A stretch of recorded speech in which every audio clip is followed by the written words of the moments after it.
ચાલો દોસ્તો વાત કરીએ CSGI કે જે સેમ 4 નો એક માત્ર થિયોરિટિકલ સબ્જેક્ટ છે એના આઈએમપી કન્ટેન્ટની. થિયોરિટિકલ કન્ટેન્ટ દોસ્તો આમાં તૈયાર કરવાનું થાય તો 15 તારીખના એક્ઝામ આપવાની છે. 2 દિવસ એની પહેલાં છૂટી હશે તો ખૂબ સારી રીતના રિવિઝન તૈયાર કરી અને દોસ્તો આ 6 ચેપ્ટરનો બનેલો સબ્જેક્ટ તમે પ્રિપેર કરી શકશો. તો પહેલાં અહીંયા તમને જે ટોપિકો આપું છું ને એના ઉપર ફોકસ કરજો, કારણ કે આ બધા આઈએમપી ટોપિકો છે, અત્યાર સુધી એક્ઝામની અંદર પૂછાયેલા છે, રિપીટેડલી પૂછાયેલા ટોપિકો છે. તો આ ટોપિકો તૈયાર કરી જવાય, તમને જે ગ્રીન લાઇન મેળવવાનો જે ફંડા છે ને દોસ્તો આરામથી ક્લિયર થઈ જશે. તો ચેપ્ટર નંબર 1 ની અંદર દોસ્તો પ્રી ઇન્ડસ્ટ્રીયલ સોસાયટી એના ફીચર્સ એટ્રીબ્યુટ્સ તૈયાર કરજો. ગ્રીન રિવોલ્યુશન ઇન ઇન્ડિયા તો મોસ્ટ આઈએમપી છે દોસ્તો, ખાસ તૈયાર કરજો. પછી recent major civil engineering breakthrough and innovations most આઈએમપીમાં તૈયાર કરાય.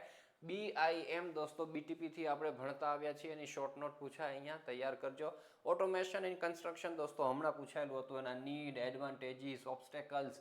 પછી ગ્લોબલ વોર્મિંગ દોસ્તો ડેફિનેશન, એના કોઝીસ, એની ઇફેક્ટ્સ મોસ્ટ આઈએમપીમાં તૈયાર કરવાનું થાય. GIS એન્ડ ઇટ્સ એપ્લિકેશન પણ મોસ્ટ આઈએમપીની અંદર છે. ઇકોલોજીકલ ફૂટપ્રિન્ટ 1-2 વખત પૂછાયેલું છે. ચાલો દોસ્તો ત્યાંથી આગળ વધીએ. ચેપ્ટર નંબર 2 ની અંદર importance of civil engineering in shaping the world most IMP, ખાસ તૈયાર કરો. Chapter number topic 2 ancient civil engineering Marvels and wonders, કોઈ પણ 2 તૈયાર કરાય. એવી રીતના એન્શિયન્ટ પછી મોડર્ન દોસ્તો સિવિલ એન્જિનિયરિંગ માર્વલ્સ એન્ડ વન્ડર્સ, એની 4 તૈયાર કરવાના થાય. આ સૌથી વધારે પૂછેલું છે મોડર્ન વાળું કામકાજ તમને. અને future vision for civil engineering, આટલું તૈયાર કરો એટલે ચેપ્ટર 2 કમ્પ્લીટ. ચેપ્ટર 3 ની અંદર સારા ટોપિકો છે બધા. ઇમ્પોર્ટન્સ ઓફ ઇન્ફ્રાસ્ટ્રક્ચર, પહેલાં તો ઇન્ફ્રાસ્ટ્રક્ચરની ડેફિનેશન તૈયાર કરજો, એ પૂછે છે, અને સાથે ઇમ્પોર્ટન્સ તૈયાર કરવાનું થાય. 4 વખત પૂછાઈ ગયેલું છે. ચેલેન્જીસ ઓફ મેગા સિટીઝ, એ પણ આઈએમપી છે. સ્માર્ટ સિટી એનો કન્સેપ્ટ, એના રિક્વાયરમેન્ટ્સ તો મોસ્ટ આઈએમપી છે. સ્માર્ટ સિટીના રિક્વાયરમેન્ટ જે પિલર છે એ. પછી features, impact on Indian infrastructure દોસ્તો આ ખાસ તૈયાર કરજો, સ્માર્ટ સિટીનો ઇમ્પેક્ટ શું છે આવે છે. પછી smart future road IMP, smart future railway, hyper loop દોસ્તો એ પણ ધી મોસ્ટ આઈએમપી છે. પછી ફ્યુચર ઇનોવેશન્સ એટ એરપોર્ટ, એ પણ મોસ્ટ આઈએમપી. અંડરગ્રાઉન્ડ ટનલ દોસ્તો, ઇમ્પ્રુવડ ટેકનોલોજી, એડવાન્સમેન્ટ શું છે અંડરગ્રાઉન્ડ ટનલની અંદર, એ પણ બહુ બધી વખત પૂછાયેલું છે. પછી ફ્યુચરિસ્ટિક એનર્જી સોર્સિસ, એમાં હાઇડ્રો પાવર નામ આપીને રિપીટેડલી કેટલી બધી વખત પૂછાયેલું છે, તો ખાસ તૈયાર કરાય. એના પછી Indian government initiatives for water conservation, rain water harvesting દોસ્તો ક્યારથી ભણતા આવ્યા છીએ આપણે, હજુ પૂછે છે. ભણીએ છીએ તો ખરા પણ પૂછે છે એક્ઝામમાં. અને codes and standards governing ID, એક વખત વાંચવા જેવું કામ. ચેપ્ટર 4 ની વાત કરીએ તો સોલિડ વેસ્ટ મેનેજમેન્ટ એના ઓબ્જેક્ટિવ્સ ખાસ તૈયાર કરજો, એની ડેફિનેશન એના ઓબ્જેક્ટિવ્સ તૈયાર કરાય.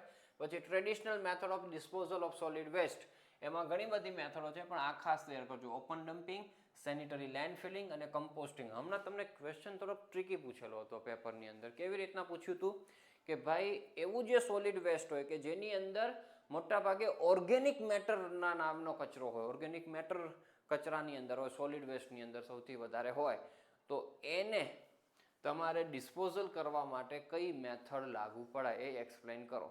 સીધું આવી રીતના મેથડનું નામ નહોતું આપ્યું. ઓર્ગેનિક મેટરવાળું જે સોલિડ વેસ્ટ હોય એને ડિસ્પોઝલ કઈ રીતે કરશો, કઈ મેથડથી કરશો એ એક્સપ્લેન કરો. એમાં કમ્પોસ્ટિંગ આવે દોસ્તો, હે ને. તો એવી રીતના કામકાજ હતું. પછી futuristic method of solid waste management IMP, smart waste technologies, types of chlorination, આ વર્ષોથી ભણીએ છીએ, એમાં બ્રેક પોઈન્ટ ક્લોરિનેશન વિશે આઈએમપી હોય. પછી conventional method of waste water treatment, preliminary treatment, primary treatment. પછી sources of air pollution most IMP, major air pollutants એના sources and effect the most IMP, effects of air pollution on human health, environmental metrics દોસ્તો, હે ને. Main ટાઇટલ્સના સાથે નથી, સામે બુકમાં આપેલું છે, આ બાજુના પેજ ઉપર આપેલું હશે, જોજો. 3-4 વખત પૂછાઈ ગયેલું છે. અને એન્વાયરોમેન્ટલ ઇમ્પેક્ટ અસેસમેન્ટ EIA આ ચેપ્ટરમાં છે અને લગભગ 5મા કે 6ઠા ચેપ્ટરની અંદર પણ આવે છે. ગમે ત્યાંથી તૈયાર કરો દોસ્તો, મોસ્ટ આઈએમપી છે, બરાબર. તો ડેફિનેશન, પર્પઝ, એના સ્ટેજીસ, આ બધું ખાસ આપણે તૈયાર કરવાનું થાય. એના પછી બિલ્ટ એન્વાયરમેન્ટમાં બિલ્ટ એન્વાયરમેન્ટની ડેફિનેશન, એના components, climate control in built environment, એના મેઝર્સ ખાસ આઈએમપી છે. લીડ દોસ્તો આઈએમપી છે. રિસાયકલિંગ તો ધી મોસ્ટ આઈએમપી છે, કેટલી બધી વખત રિસાયકલિંગ પૂછાયેલું છે. Cavity walls, role of urban arts commissions, ડેફિનેશનમાં repair, restoration, retrofitting, repair methodology આટલું તૈયાર કરાય. ચેપ્ટર નંબર 6 એની અંદર દોસ્તો સિવિલ એન્જિનિયરિંગ પ્રોજેક્ટ એનાલિસ્ટ કરવાનું પૂછે. Waste materials avoidance in construction, factors affecting labor productivity at building construction, tools to improve efficiency of equipments, advanced construction techniques for better sustainability, techniques for reducing greenhouse gas emission in CEP એટલે civil engineering project, IMP, benefits of lean construction, contribution of civil engineering to GDP અને contribution of civil engineer to employment. આ બે most IMP છે દોસ્તો. health and safety measures in construction. તો આટલા ટોપિકો દોસ્તો આ લાસ્ટ ચેપ્ટરની અંદર છે, તો ખાસ તૈયાર કરજો. બીજું, હવે આ સબ્જેક્ટ છે ને થિયોરિટિકલ સબ્જેક્ટ છે, એટલે આના સિવાય ક્વેશ્ચનો અમુક હોઈ શકે. અમુક ક્વેશ્ચનો તો એવા હોય છે કે જે બુકમાં હોય જ નહીં, તમારે વિચારી અને લખવાના થાય એટ પ્રેઝન્ટ મોમેન્ટની અંદર જ ત્યાં એક્ઝામ આપતી વખતે. તો લેખક બની જજો દોસ્તો, મસ્ત લખી આવવાનું છે, કોરું મૂકીને નથી આવવાનું. અને પેપર પ્રેઝન્ટેશન ખૂબ સારું કરજો, બ્લેક બ્લુ બોલપેનનો ઉપયોગ કરજો, મસ્ત મુદ્દાસર પોઈન્ટ વાઇઝ તમારે લખવાનું. તો પેપરનું ઇન્ટિરિયર ડિઝાઇનિંગ સારું હશે ને તો પણ માર્ક્સની અંદર ફરક પડતો હોય છે, તો એ પણ આપણે ખાસ ધ્યાન રાખવાનું. CVPDમાં પણ હું તમને કહું છું, આમાં કહું છું, આમ તો બધા જ પેપરની અંદર આ વસ્તુ ધ્યાનમાં રાખવાની છે. તો એવી રીતના દોસ્તો કામ કરજો. થિયોરિટિકલ છે એટલે લખીને આવવાનું છે, સાચું ખોટું થોડુંક આમ તેમ છે, કાંઈ વાંધો આવશે નહીં, લખજો. પણ પહેલાં જે સારું બધું આવડતું હોય એ પહેલાં ક્વેશ્ચન એટેમ્પ્ટ કરી લેવાના, પછી જે દોસ્તો થોડુંક ઓછું ઘણું વધતું આવડતું હોય પછી છેલ્લે અટેમ્પ્ટ કરવાના. તો એવી પણ બધી સ્ટ્રેટેજીઓ રાખવી પડે GTU એક્ઝામમાં સારા માર્ક્સ કે પાસ થવા માટે.